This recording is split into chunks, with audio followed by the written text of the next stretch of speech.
Hacer. Buenos días a todos.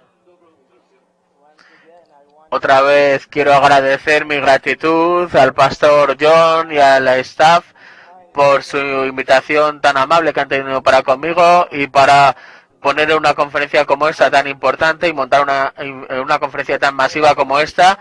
Ya dije el domingo por la mañana en mi introducción, en la primera presentación en el simposium de TMI, antes de la conferencia, que iba a coger una idea del apóstol Pablo y decir que me consideraba a mí mismo como el menos de los maestros, el menor de los maestros en esta conferencia sobre inerrancia bíblica, y de verdad que lo digo y lo afirmo. Cuando miras a todos los que han estado hablando, todos los invitados que han estado hablando, puede ser muy intimidante. Y entonces me paré y pensé, lo que estamos a punto de proclamar es la palabra de Dios, que es infalible, inerrante, y eso es más que cualquier cosa que te pueda intimidar más. Así que se me encomendó la tarea de compartir la gran comisión y la relación que tiene la inerrancia con la palabra de Dios, y sobre todo eso es algo más difícil de lo que pensaba en un primer momento.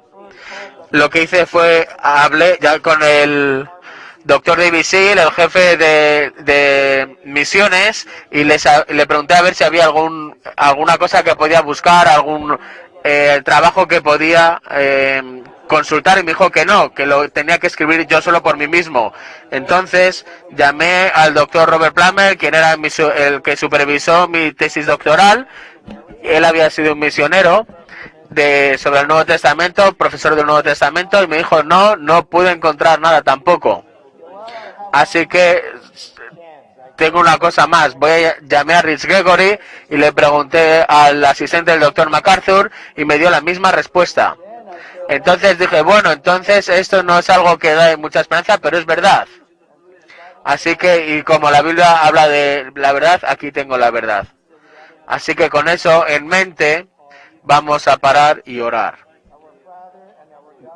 Dios mío y Señor mío, gracias y te adoro. Es una cosa grandiosa y responsable, y una responsabilidad también muy grande, el poder compartir tu palabra a través de estos labios inmundos. Señor, tú sabes mejor que ningún otro que nosotros nunca estamos en más necesidad de gracia que cuando estamos en el púlpito, representándote a ti y a tu Hijo de manera perfecta. Así que oro para que tú estés con tu siervo, que le lleves cerca de ti y que no le dejes a él que salga de tu palabra, de tu verdad. Y te lo voy a pedir esto para dar el honor y la gloria de tu Hijo, en cuyo nombre estoy orando. Amén. Me gustaría que buscaseis en vuestras palabras un pasaje que es muy familiar con vosotros. Se encuentra en el final del libro de Mateo, capítulo 28, los 4 últimos versículos. Mateo 28, los 4 últimos versículos, y esta es la palabra del Señor. Mateo 28, del 16 al 20. Pero los 11 discípulos se fueron a Galilea, al monte que Jesús les había señalado. Cuando le vieron, le adoraron, mas algunos dudaron. Y acercándose Jesús les habló diciendo: toda autoridad me ha sido dada en el cielo y en la tierra. Id pues y haced discípulos de todas las naciones, bautizándolos en el nombre del Padre y del Hijo y del Espíritu Santo, enseñándoles a guardar todo lo que os he mandado, y he aquí, yo estoy con vosotros todos los días hasta el fin del mundo. Como todos sabemos, este es el final del Evangelio según Mateo, pero también es el comienzo de la misión global de Jesús. Como uno puede esperar, una misión universal que iba a requerir una autoridad también universal, y una universal y constante también presencia de la persona al mando de la misión. Es por ese caso que podemos ver en la comisión de Mateo, que habla acerca de toda la autoridad a todas las naciones y a todas las naciones, y con la promesa que siempre estaré con vosotros durante todo el tiempo, toda la autoridad, todas las naciones, obedecer todo y durante todo el tiempo estaré con vosotros. Así que esta parte de la palabra contiene tantos absolutos y tanta certeza que absolutamente podemos declarar que no tiene nada que ver con una declaración posmoderna. El versículo 18 tiene la cristología más grande del Nuevo Testamento. La autoridad que Jesús ha recibido y no era algo nuevo, pero era mucho más amplia, y con esta autoridad mucho más grande, Jesús envía a sus discípulos a una nueva misión. Y cuando lo hace, como cuando el Señor envió a los primeros misioneros, encomendó o les recordó no simplemente un mensaje, sino también una convicción, una pasión, una esperanza y una certeza. Les dio un mandamiento con autoridad que no podía fallar, porque detrás de esas palabras estaba la integridad de su nombre. Era difícil de poder entender e imaginar que alguien con esa autoridad pudiese realmente confundir lo que ha dicho Jesús. Porque antes de que Jesús subiese al cielo, le dio una sólida, algo que no podía, que era firme y que no podía ser distintiva. Esta es la autoridad que les dio, y esto es lo que le dio basado en su palabra. Si no hubiésemos recibido una palabra inerrante, sería muy difícil realmente poder discutir este pasaje ahora, porque sabemos lo que dice Mateo, que es tan diferente de lo que otros evangelios dicen, y también de la manera en que otros evangelios terminan. Ahora, porque sabemos lo que dice Mateo, que es tan diferente de lo que otros evangelios dicen, y también de la manera en que otros evangelios terminan. ¿Estas diferencias representan errores de parte de los autores? ¿O es que Dios de manera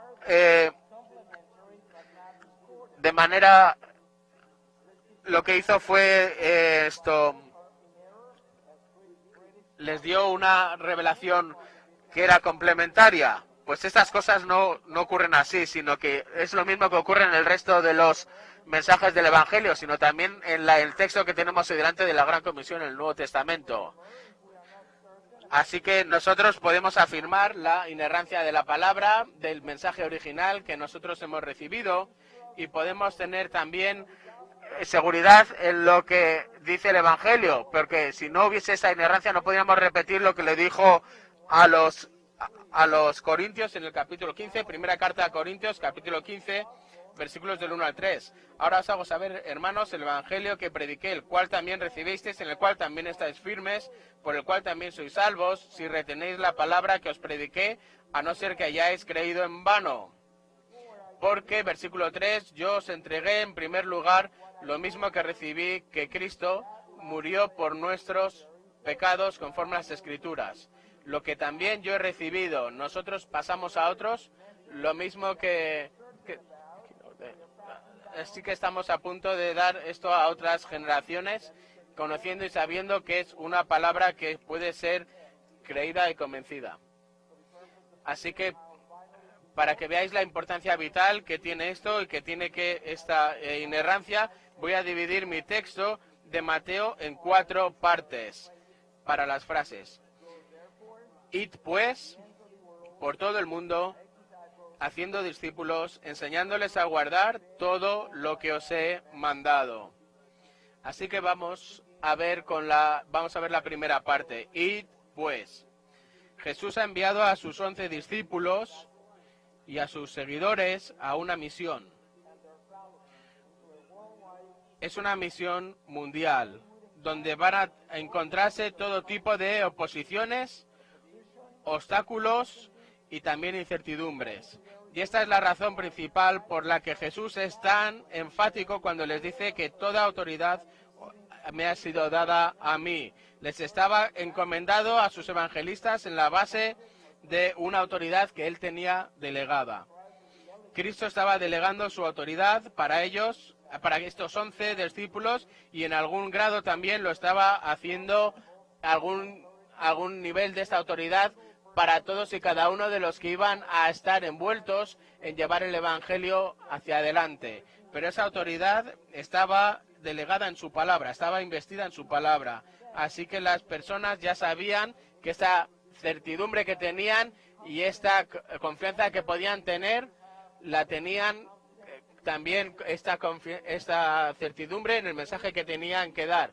Y cualquier tipo de duda, cualquier grado de duda, tanto en el enviado como en el mensaje a compartir, iba a crear dudas y miedos y a discípulos que no estaban seguros de sí mismos y que no podían llevar adelante la tarea que les había sido dada de llevar el Evangelio a todas las naciones. ¿Te puedes imaginar el ir al final del mundo con un mensaje corrupto, un mensaje que está corrompido, o con parte de un mensaje que se pueden considerar que no son inspiradas, o que están simplemente entrecruzadas con error, o que están entrecruzadas con mitos? Los hombres han arriesgado sus vidas en esta enseñanza y con esta predicación, evangelizando a todo el mundo, porque estaban convencidos de que no había profecía dada que haya sido dada por la voluntad de los hombres, sino que Dios habla a los hombres tal y como ellos fueron llevados a través del Espíritu Santo. Tenían una confianza total en el poder y en la realidad de este mensaje que tenían, en su veracidad. Ellos sabían demasiado bien que si hablaban de parte de Dios, iban a hablar en el nombre de Dios. Ellos lo sabían muy bien. Y obviamente predicar la palabra infalible de Dios les iba a dar también las preguntas, iba a levantar las preguntas no solo acerca de las preguntas, sino también del nombre de Dios. El propio nombre de Dios sobre el cual ellos estaban bautizando a los nuevos convertidos. Imagínate eso durante un momento. Y si el mensaje no tenía error, o tuviese error, entonces esto traía respuestas o traería preguntas acerca de quién es el que manda el mensaje, la palabra que trae, la naturaleza del mensaje y el propio mensaje e incluso la esencia del propio Dios, porque su nombre también estaba representando quién era Él. Y así es como también lo dice el Salmo 138:2, porque sobre todas las cosas has levantado tu nombre y tu palabra. Salmo 138, versículo 2, versículo 3. Así que cuando los discípulos van al campo misionero, saben y no podían tener ninguna duda que esta palabra era totalmente revelada, porque si no se darían un paso atrás cada vez que el mensaje fuese revelado. Algunos dirían, por ejemplo, que podíamos creer la cosmología que habla en la Biblia, sobre todo en los primeros 3 capítulos de Génesis, porque no habla y no explica de una manera totalmente científica, como lo podríamos hacer ahora, el contenido. Los críticos dirían también que los rigores de la Biblia en muchas ocasiones describen el universo y dan cuenta de ello de acuerdo con un entendimiento mitológico del momento. Pero si los críticos tienen razón en estas afirmaciones, entonces no hay ninguna manera de dudar contra ellos acerca del conocimiento de las religiones paganas que podemos encontrarnos en el mundo de las misiones, porque tanto con nuestro conocimiento como su conocimiento solo podrían estar reflejando descripciones mitológicas del universo o historias mitológicas de alguien, como alguien las podría definir. ¿Por qué cualquiera de nosotros abandonaría una revelación que es falsa para coger nuestra revelación, para asimilar nuestra revelación de la Biblia? ¿Cómo le convencerías a una persona? ¿Cómo podrías explicárselo? ¿Cómo le convencerías? ¿Cómo quieres que yo coja una visión nueva de la vida y del mundo que tiene errores y la mía, que tú me estás diciendo, también tiene error? Así que muchos no entienden las implicaciones que tiene el poder afirmar que la Iglesia, que la palabra de Dios no es, o que contiene errores. Packer también dice, y tiene mucha razón, que dice que cuando encuentras que la palabra de Dios y piensas y ves el origen y también el criterio y el control de toda la religión y toda la teología evangélica y de toda la religión está basada en la realidad de la palabra. Así que, ¿cómo no vamos a poder estar seguros con el mensaje que llevan si contiene error? ¿Se irían con pasión si tuviese error? pondrían sus vidas en peligro si realmente tuviese error. ¿Estarían ellos envueltos en apología, en evangelismo?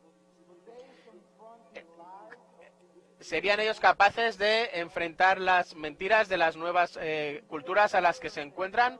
¿Podrían realmente ellos hablar de otros si realmente esta palabra contuviese error? ¿Cómo podrían moralmente enfrentarse a las culturas paganas si realmente sabes que estas nuevas personas a las que estás hablando les estás dando un mensaje que contiene errores? La Gran Comisión entonces no sería llamada, debería llamarse misión imposible, porque muchos pastores y muchos misioneros no creen en el poder del evangelio para hacer el trabajo de la evangelización, y eso lo hemos visto, y hemos visto el resultado de esto, de esta falta de confianza, la introducción de los gimmicks, la introducción también de estrategias, la introducción también de teorías, y todo esto lo hemos visto sobre todo con el movimiento del crecimiento de las iglesias en el año 1990. Por ejemplo, Os Guinness dice que él es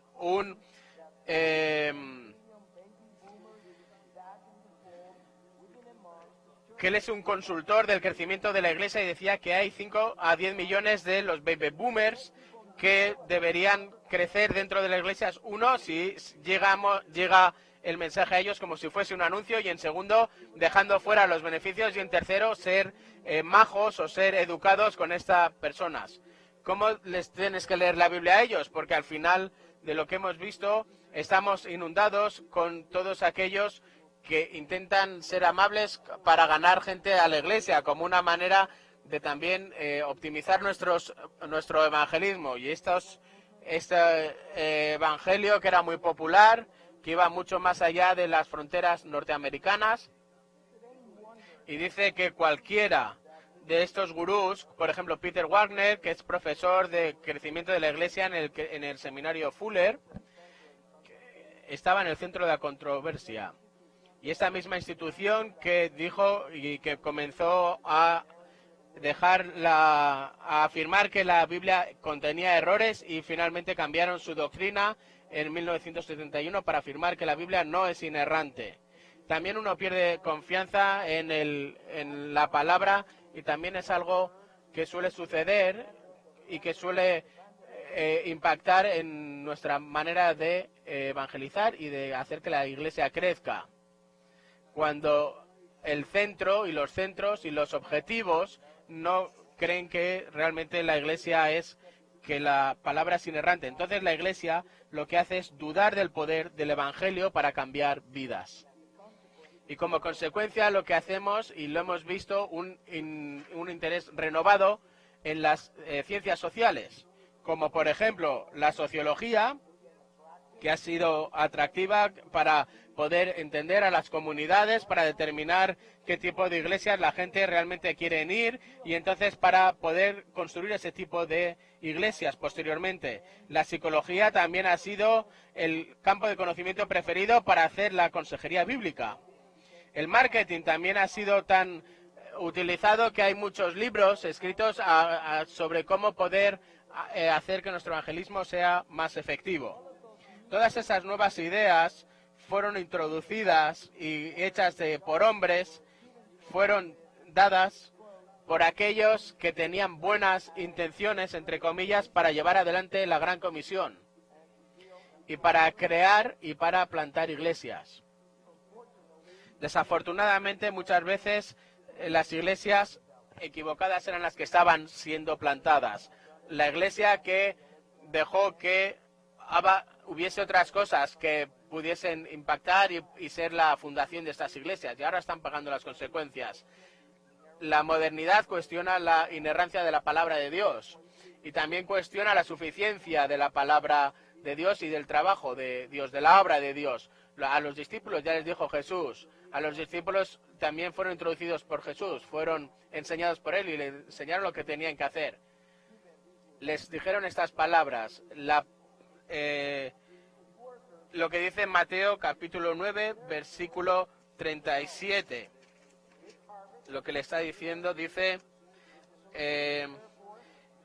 La mies es mucha, pero los obreros son pocos, por tanto, rogad al Señor de la miel que envíe obreros a sus mies. ¿Cómo puede ser eso una estrategia de marketing? Porque la gente que no cree en el poder de Dios preferían pagar que orar. Preferían pagar a un consultor en lugar de orar al Señor. Los discípulos, cuando escucharon esta palabra y cuando fueron instruidos, se les dijo que tenían que esperar para que el poder de arriba viniese sobre ellos. Y cuando vino, ellos pudieron predicar el Evangelio y predicaron la palabra con valentía. Hechos 4:13.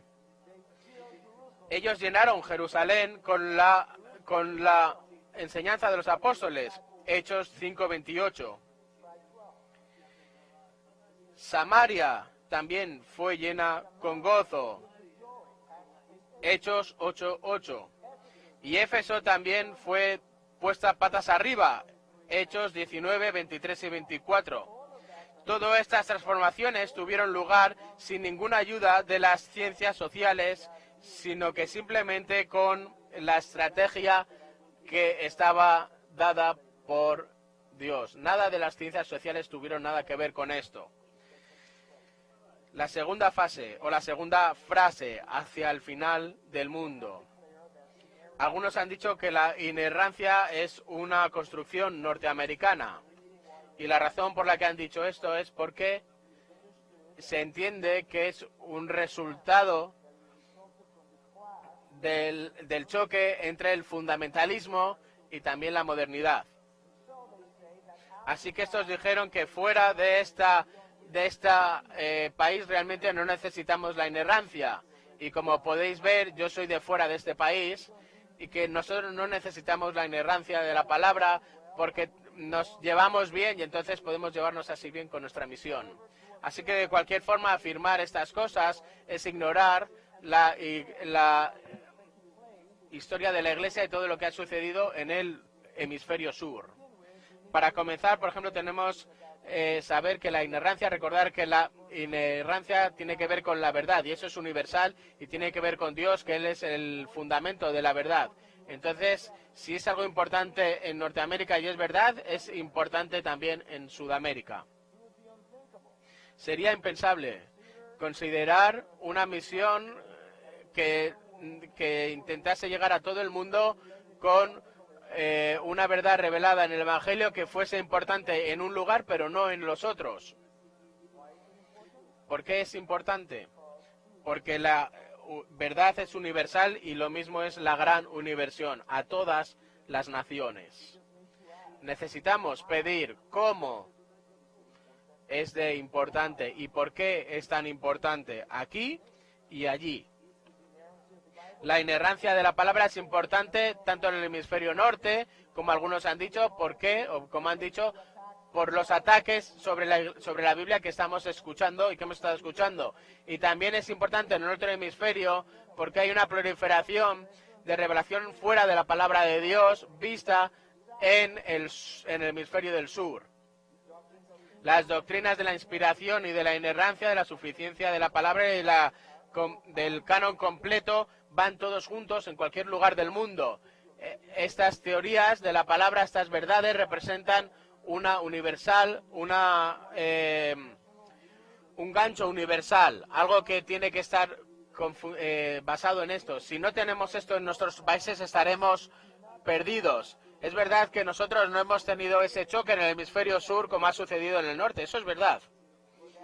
Pero por esa razón también hemos perdido confianza en la palabra en el hemisferio sur y eso no vino a través de la inerrancia, sino a través de la palabra, a través de la puerta de atrás de la revelación fuera de la palabra de Dios, lo que significa también que es insuficiente la palabra de Dios, porque necesitamos una revelación y porque el canon entonces no estaría cerrado. En muchos casos la introducción de revelación extrabíblica también vino como consecuencia de las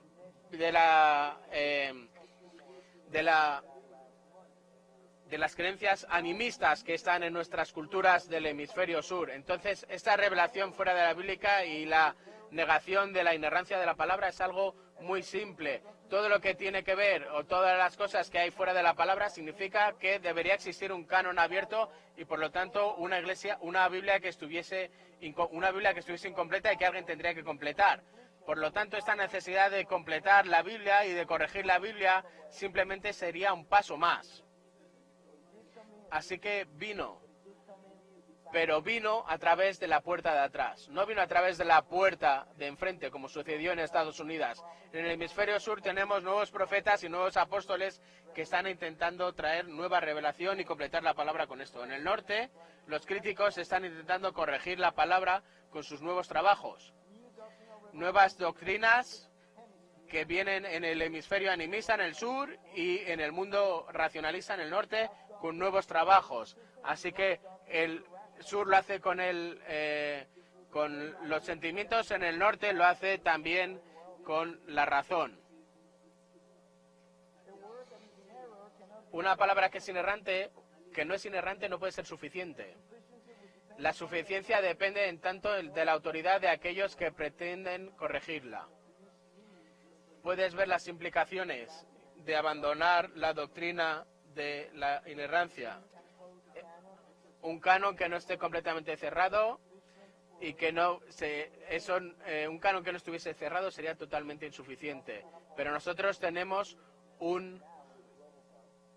una palabra completa. Los apóstoles del sur y que ahora también están en el norte, los falsos profetas y los falsos maestros nunca podrían defender la inerrancia de la palabra, porque claro, si contiene errores, entonces ellos pueden corregirla. Así que puedes ver cómo la infiltración de esas doctrinas en el sur ha llegado dentro también de la Iglesia y cómo está comenzando también a traer daño a la Iglesia antes de que puedan entender realmente toda la batalla que hay entre la modernidad y el fundamentalismo en este país, en Estados Unidos.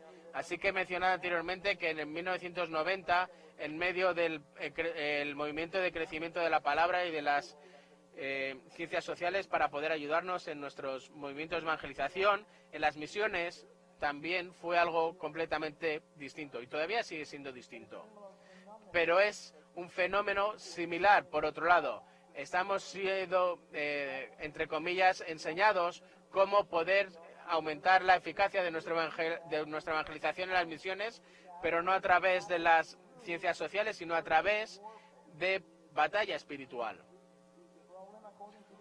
El problema, de acuerdo con esto, es que estamos en un lugar que no hay evangelio, entonces por lo tanto está controlado por los demonios. Entonces, antes de poder predicar el evangelio y que sea de una manera efectiva, lo que tienes que hacer es quitar estos demonios y hacerlo de una manera con poder. Y entonces hay una nueva batalla espiritual que está llevándose a cabo. Entonces, ¿qué hace? La palabra dejó de predicar el evangelio y comenzó a echar o expulsar a demonios. Y eso es lo que hemos visto a la derecha y a la izquierda a cada momento que vamos. Pero Dios mandó, o Dios dijo que les enseñes que hagan y que cumplan obediencia a todo lo que yo les he dicho. Esto fue lo que Él les mandó, enseñándoles a guardar todo lo que os he mandado. Y también vino el apóstol Pablo y dijo, predica la palabra a tiempo y fuera de tiempo. Porque el evangelio es el poder de salvación para todo aquel que cree. Hoy hemos visto el cambio de la predicación de la palabra y lo hemos cambiado por expulsar a demonios o por el cambio hecho y utilizando las ciencias sociales. Bueno, esto es interesante. ¿Cómo puede ser que en el centro de las dos controversias, el crecimiento de la Iglesia, este movimiento, y el crecimiento y el movimiento también en contra o acerca de expulsar a los demonios, estaba la misma persona, Peter Warner, que viene del seminario de Fuller, aquellos que en 1971 dijeron que la Biblia contenía errores y que por lo tanto era errante. Así que ahora te preguntas, ¿de dónde sacaron este conocimiento, estas afirmaciones? Una vez que dejamos de creer en la suficiencia de la palabra, también dejamos de creer en la suficiencia de la palabra. Y entonces lo que buscamos es buscar en el mundo del sur en el que estamos, en el hemisferio del sur, buscamos completar esta gran comisión a través de luchar contra demonios. Y parte de esa estrategia, en muchas ocasiones, de lo que se ha dicho, lo que se ha llamado son hechos proféticos o remitir los pecados de muchas naciones, o también con nuevas ideas. Estos términos no se conocían, de acuerdo a ellos, incluso antes de los 90, antes de la década de los 90. Y aparentemente la Iglesia estaba siendo inefectiva hasta ese entonces y también hasta ahora, porque no entendían cómo podían pelear contra esos demonios y ser capaces de hacerlo antes de que la palabra fuese predicada. Así que la palabra no tenía poder, el Evangelio no tenía poder suficiente y el Evangelio no era suficiente acuerdo a estas nuevas tendencias.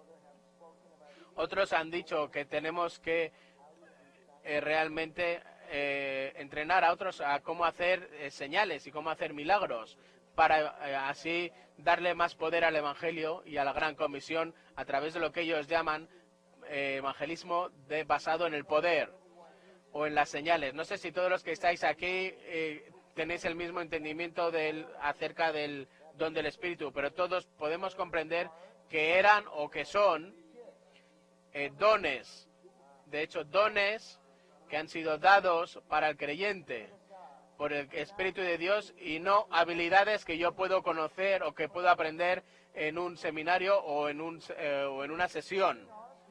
Seminarios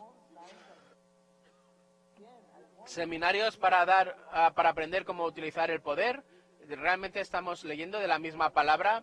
Lo que Dios dijo sobre predicar la palabra de Dios hasta el fin del mundo, ahora lo que hacemos es hacerlo con todo tipo de poderes, con toda serie de milagros. Y no voy a hablar solo de Peter Wagner, aunque él ha estado en el centro de la controversia, pero esto es lo que dice. El elemento principal de este poder que ha crecido son estratégicos y tienen que ver con la pelea espiritual, y también debemos de identificar el arrepentimiento, cualquier cosa que esto pueda significar, esta cita que él ha dicho.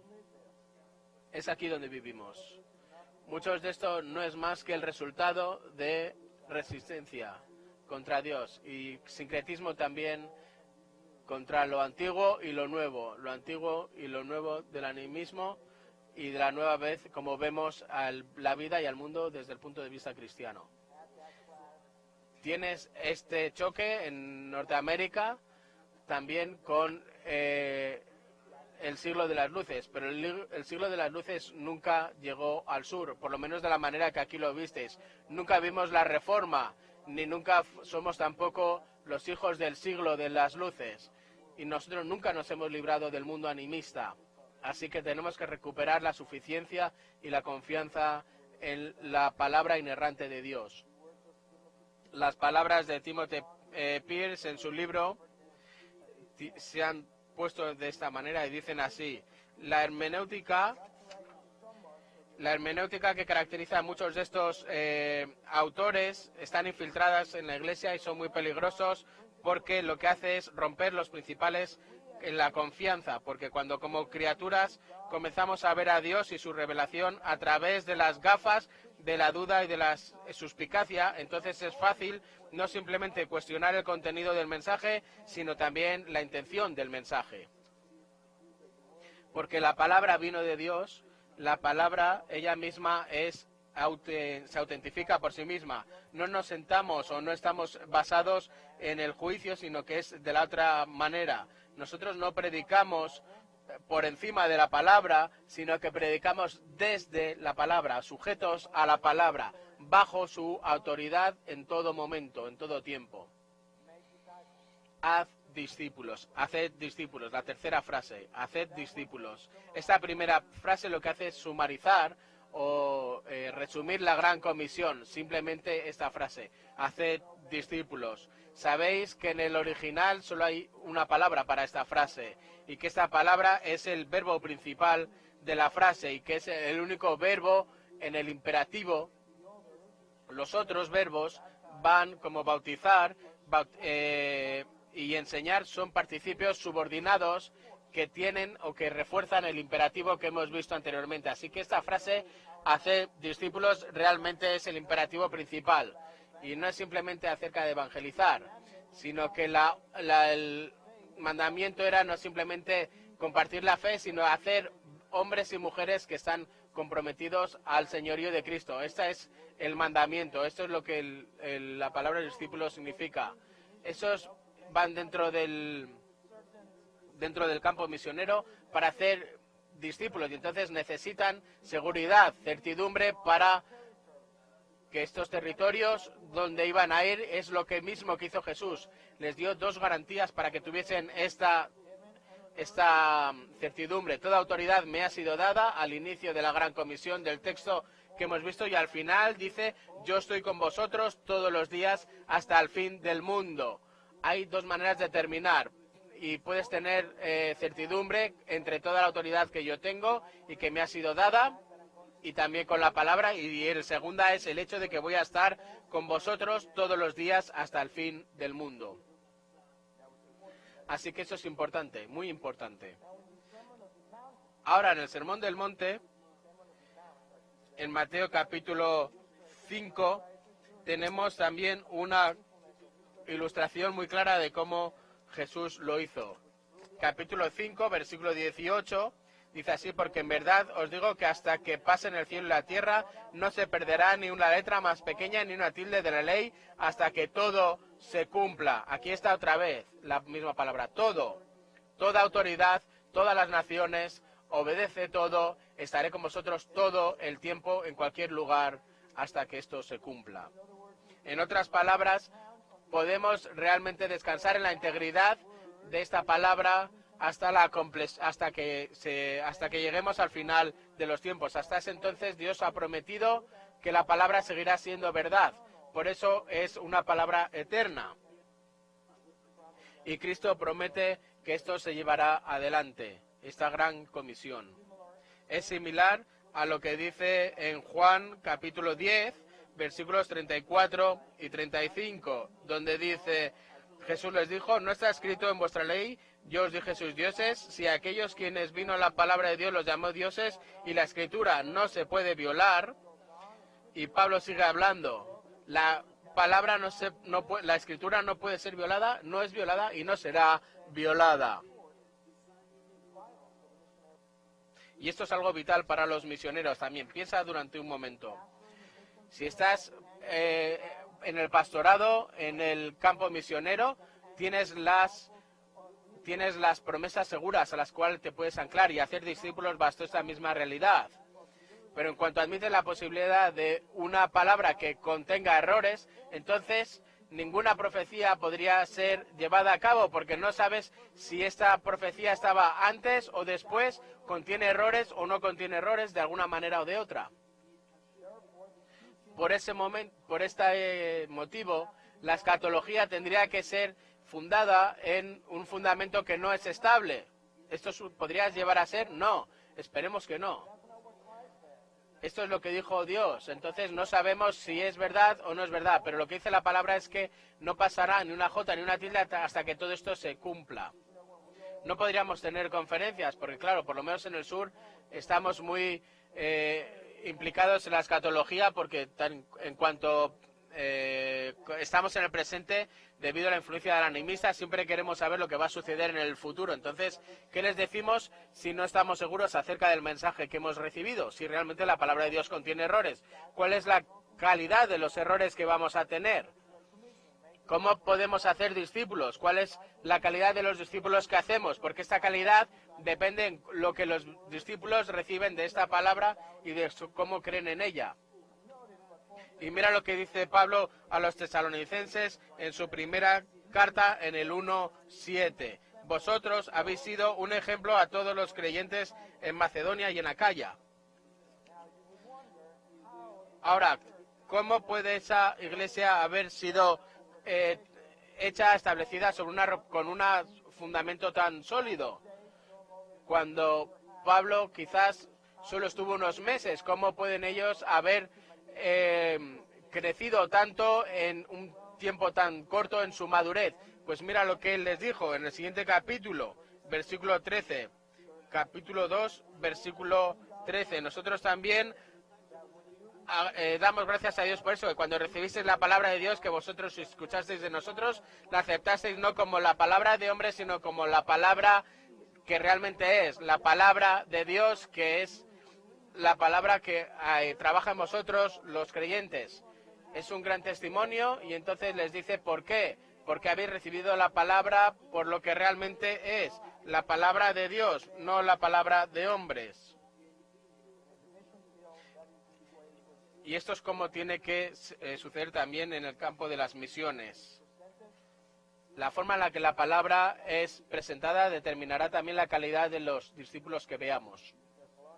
Los de Tesalonia tenían una opinión diferente a los críticos de los últimos 200 años. Ahora, ¿por qué otros serían mejores que ellos? Ellos vivieron en el primer siglo y recibieron la palabra de Dios de una manera o de otra. Esto realmente también afectará a la calidad de los discípulos, como ya he dicho anteriormente. Y esto es una realidad que es vital para la Gran Comisión también. Así que se puede resumir en una sola frase: haced discípulos. Llevar a cabo la Gran Comisión. ¿Qué deberíamos decir a los discípulos? ¿Qué deberíamos enseñarles acerca de la verdad de la palabra de Dios que han recibido? ¿Qué les deberíamos decir? ¿Les decimos que es verdad? ¿Les decimos que es parcialmente verdad? ¿O que es totalmente real? ¿O que en algunos casos es y en otros casos no es verdad? ¿Qué les decimos entonces cuando ellos nos digan qué parte de la palabra es verdad y cuál no lo son? Les decimos que la inerrancia de la palabra varía de acuerdo a aquel que lo interpreta o a través del crítico que lo interpreta. Lo podemos ver en esa dirección si vamos ahí, porque estaríamos confrontados con el problema que tenemos si creemos si la palabra de Dios enteramente es o no es eficaz. Entonces esto es eficaz o no es eficaz en ningún caso. Y esto lo que haría sería producir discípulos que constantemente se cuestionarían la autoridad de la palabra de Dios o porciones de ella. Y estos discípulos no tendrían la calidad que tuvieron los de Tesalonia, en el tiempo de Pablo por lo menos. Vamos a la cuarta frase, la última frase: enseñándoles a guardar todo lo que os he mandado. Es la última, pero no menos importante. Es una frase monumental acerca de la obediencia. El Señor específicamente se les ha revelado a aquellos que han recibido su palabra cómo hacer discípulos, enseñándoles a ellos el qué: obedecer la palabra de Dios, todo lo que os he mandado. Y esto deja afuera obedecer, creer solo una parte y ignorar o denegar la otra parte. Daniel Doriani, en su comentario acerca de la Gran Comisión, dice acerca del capítulo de Mateo, que la expresión en griego que ha sido traducida como todo, realmente son dos términos. Uno significa todas las cosas y el otro significa en su conjunto. Es un efecto que lo que busca es intensificar el mandamiento, y esto es lo que todos tenemos que hacer, cumplir todas las cosas que Jesús dijo. Aquí finaliza la cita. ¿Por qué Dios da un mandamiento total? Porque toda la Escritura es inspirada por Dios y por lo tanto es inerrante, absoluta, tiene autoridad, es confiable, no puede ser tenida en vano y tiene que ser también obedecida. La inerrancia es acerca de la verdad y la verdad es acerca de Dios. No puedo imaginarme hacer discípulos y decirles que tienen que obedecer todo lo que Dios ha dicho, pero a la vez decirles que las discrepancias que hay en el Evangelio son el resultado de errores que vienen de parte de autores que han escrito esto, o como otros pueden afirmar.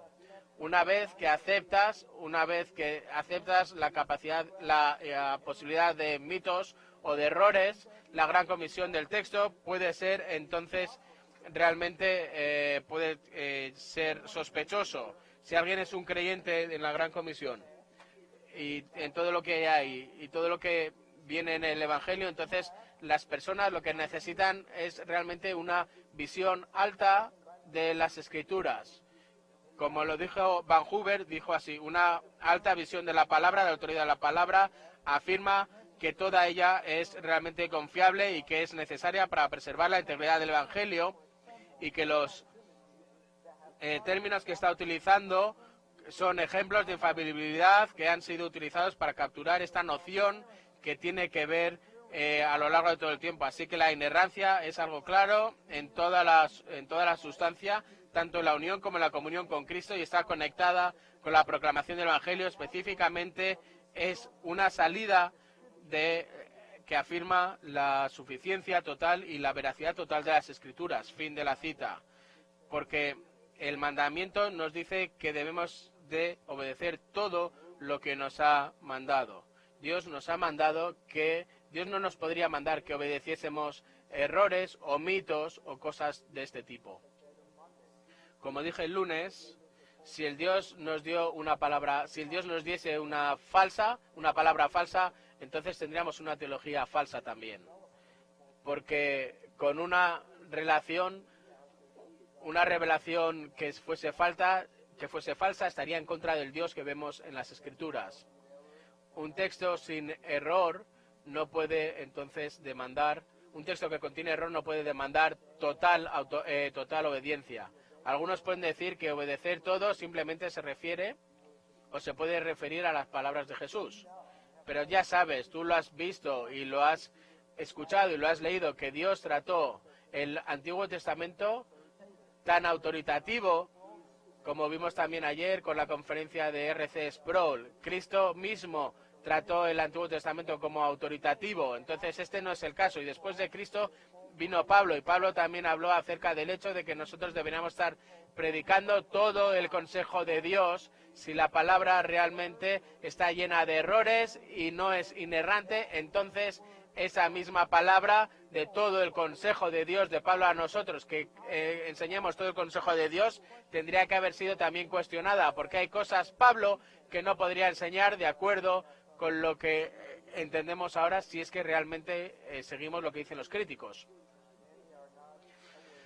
Muchos no saben que muchas herejías han nacido en el campo misionero, vienen originales de allí, y una de las razones es precisamente por esa pérdida de confianza en la palabra de Dios.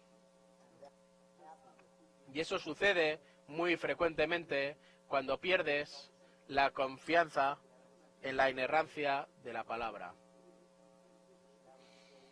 Y eso fue el caso en Latinoamérica con la teología de la liberación. Esta teología nació allí, de hecho. La importancia también de una doctrina puede ser juzgada en la base de tres cosas. La primera, el veredicto de Dios, o lo que dice la Biblia en eso. Podemos ver en el Salmo 19 y el Salmo 119. Y ahí podemos ver cuál es el veredicto de Dios. En segundo lugar, el resultado puede ser visto cuando esta doctrina en particular y su relación con la inerrancia, y en segundo, las consecuencias que produce la ausencia de sana doctrina. Esto lo hemos visto en la historia de la Reforma. La Reforma habla muy bien de lo que significa abrazar la doctrina de la inerrancia, y también cómo los liberales hablan, y podemos ver en ellos la consecuencia de abandonar la inerrancia de la palabra. Se ha ido el tiempo y he estado viendo el reloj, pero tengo que terminar. Así que déjame que te lea estas palabras del apóstol Pablo a su discípulo en 2 de Timoteo 4. Las voy a resumir. 2 de Timoteo, capítulo 4. Alistair de Beck predicó de ellos ayer, así que son capítulo 4, versículo de 1 a 5. Así que no os voy a cansar con ellos, pero lo único que quiero leeros es 2 Timoteo, capítulo 4, versículo 2 y versículo 5. Predica la palabra, insiste a tiempo y fuera de tiempo, redarguye, reprende, exhorta con mucha paciencia e instrucción. Versículo 5. Pero tú, sé sobrio en todas estas cosas, sufre penalidades, haz el trabajo de un evangelista, cumple tu ministerio.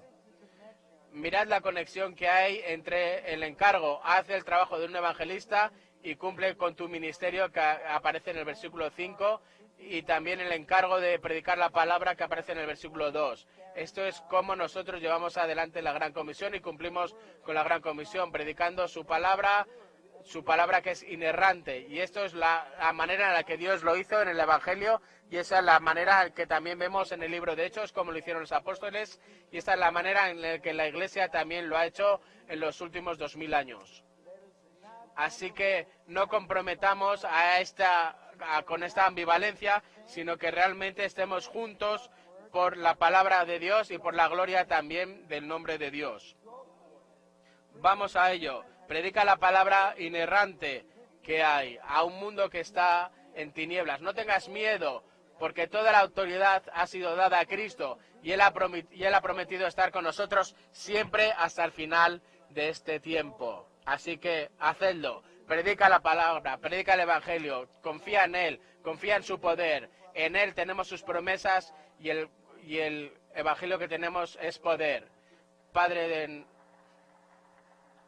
del cielo, te damos gracias y te alabo, porque tú no has dejado esta gran comisión dada para que sea diseñada por nosotros, sino que nos diste las instrucciones, nos diste las promesas y nos diste el poder